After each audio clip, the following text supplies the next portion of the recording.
que no existe una naturaleza humana, es decir, que el cuerpo humano es polimorfo. Y no existe como tal una naturaleza humana. Me parece que la naturaleza humana es una invención del pensamiento burgués del siglo XVIII, para llamarlo de alguna manera.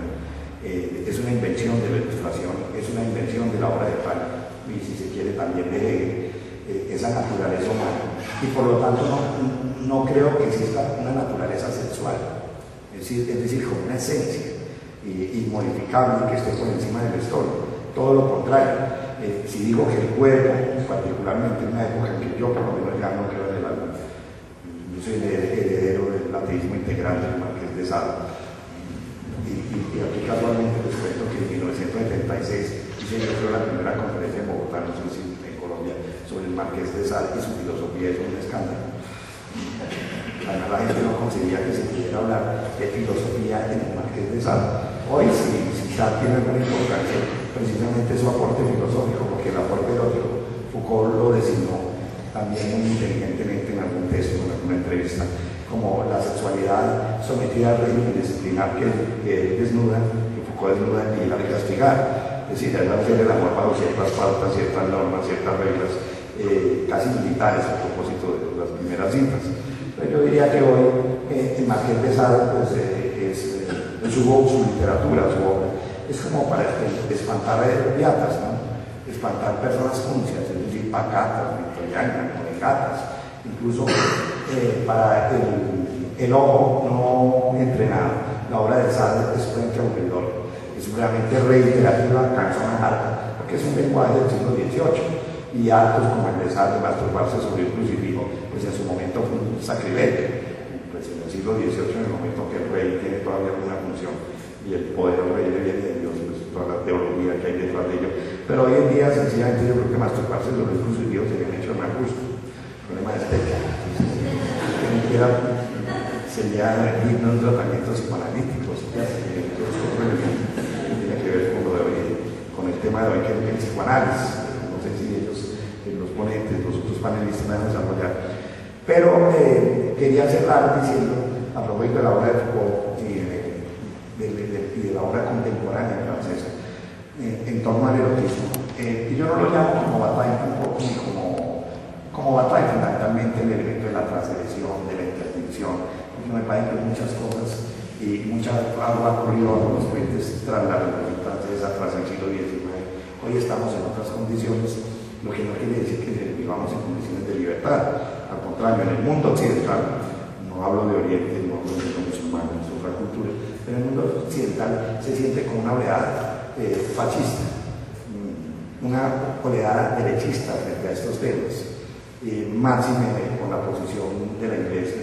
Por eso estoy pisando por los golpeados con la no había que ser especialista, pero la posición de la Iglesia es muy significativa en medio de la crisis de la pederastia, a propósito de Barros y las niñas de Barros. Y en general la posición de los partidos de derecha a nivel mundial es otra vez, ¿sí?, una posición de intolerancia frente a la sexualidad. Pero de todas maneras la sexualidad, con todos los flujos de las sociedades, fluye, baña en el cuerpo social y buscan sus instrumentos de salida. Y uno de esos instrumentos, curiosamente, es el arte. Por ejemplo, los artistas que están en la exposición que nos congrega hoy aquí.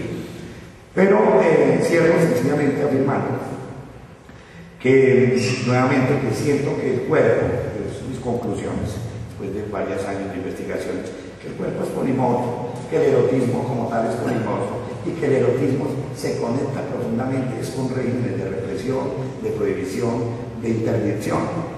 Incluso en mi última intervención recuerdo que a Michel Foucault se le llama en la década del 70 para que asesore la redacción del nuevo Código Penal francés en lo que respecta a los delitos, aquí se llamaba contra la libertad y el amor sexual, no sé cómo se llama en el Código Penal francés.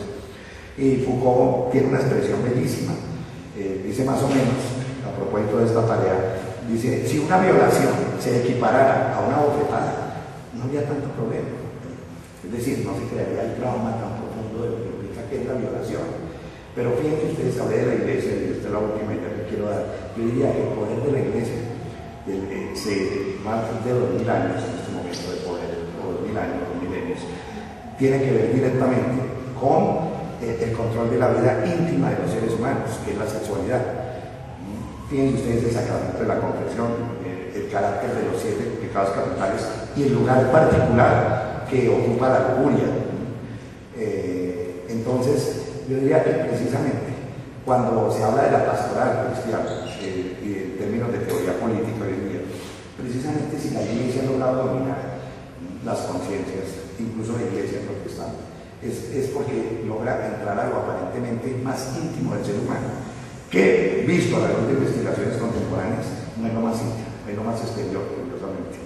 O sea, es el interior que termina siendo una exterioridad profunda. Y más en la época de los más media, de la publicidad, de la revolución digital, del Twitter, del Internet. Y recuerden ustedes que el Internet, como el cine en sus orígenes, el cine comienza siendo pornografía para poder financiar otros proyectos. Y yo diría que la industria del Internet lo que la mueve fundamentalmente es la pornografía.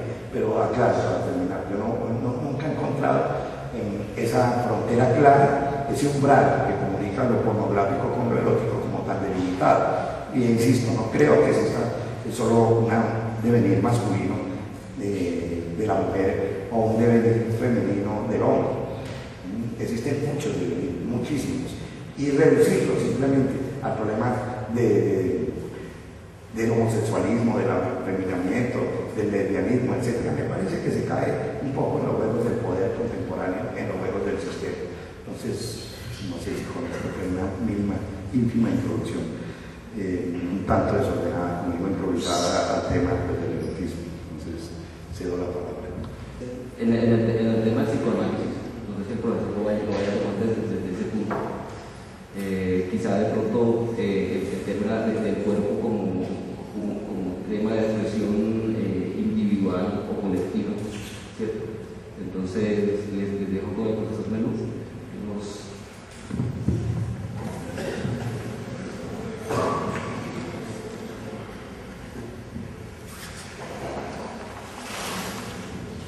Bueno, buenas noches. Antes de empezar, les quiero contar un poco por qué llegué a este tema. Yo soy el encargado del área de lo que se llama en psicología las pruebas proyectivas. Dentro de las pruebas proyectivas hay una que se llama el test de la figura humana. Está también el de las manchas distintas. Entonces, lo que a mí me corresponde es la interpretación de toda una serie de formas y de grafismos y de manchas. ¿Sí? Yo creo que yo llegué ahí. Yo en el fondo debo ser un pintor frustrado. Yo hice caricatura, ¿sí? Una revista que se llamaba Alternativa, pero no sé, mi vocación de pintor quedó en caricaturista y hasta ahí llegué, ¿sí? Entonces, de ese conocimiento que durante varios años he tenido con respecto a la interpretación de figuras y de pinturas, entonces obviamente tengo que llegar al problema de la sexualidad, de la expresión del cuerpo. De por qué la gente expresa lo que expresa con el cuerpo. Ahora, el cuerpo no solamente es gráfico, la danza es puro movimiento, la literatura tiene unos excelentes pasajes en los cuales se expresa el cuerpo verbalmente. Entonces voy a hacer referencia al tema desde ese punto de vista. Voy a tratar de no hablar de ese bodrio académico, psicoanálisis, inconsciente. Voy a tratar de salirme de ahí y hablarlo más de una manera coloquial, ¿sí?